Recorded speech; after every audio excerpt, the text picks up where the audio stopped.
दक्ष news, सामान्यांच्या हक्कासाठी नेहमी दक्ष।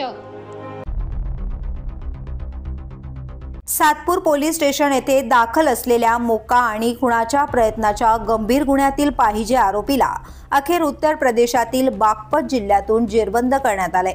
पोलीस आयुक्त संदीप कर्णिक, पोलीस उपायुक्त गुन्हे शाखा किरण कुमार चव्हाण आणि सहाय्यक पोलीस आयुक्त गुन्हे संदीप मिटके यांच्या सूचनेनुसार नाशिक शहरातील फरार आरोपींचा शोध घेण्यासाठी विशेष मोहीम राबवण्यात येत होती।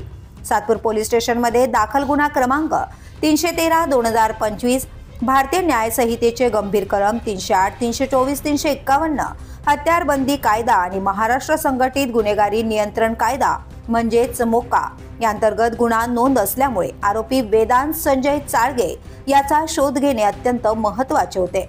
गुन्हा दाखल झाल्यापासून आरोपी फरार होता।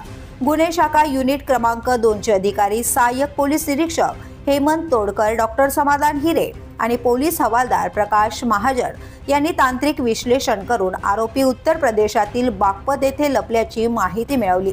वरिष्ठांच्या मार्गदर्शनाखाली पोलीस पथक तात्काळ उत्तर प्रदेशात रवाना झाले। सलग 3 दिवस अहोरात्र शोध मोहीम राबवून बडोद परिसरात सापळा लावण्यात आला आणि आरोपी वेदांत चाळगे याला अखेर अटक करण्यात आली। चौकशीत त्याने गुन्ह्याची कबुली दिली। त्याला बागपत न्यायालयात हजर करून ट्रान्झिट वॉरंट मिळवण्यात आले आणि आरोपीला पुढील कारवाईसाठी सातपूर पोलीस स्टेशनच्या ताब्यात देण्यात आले।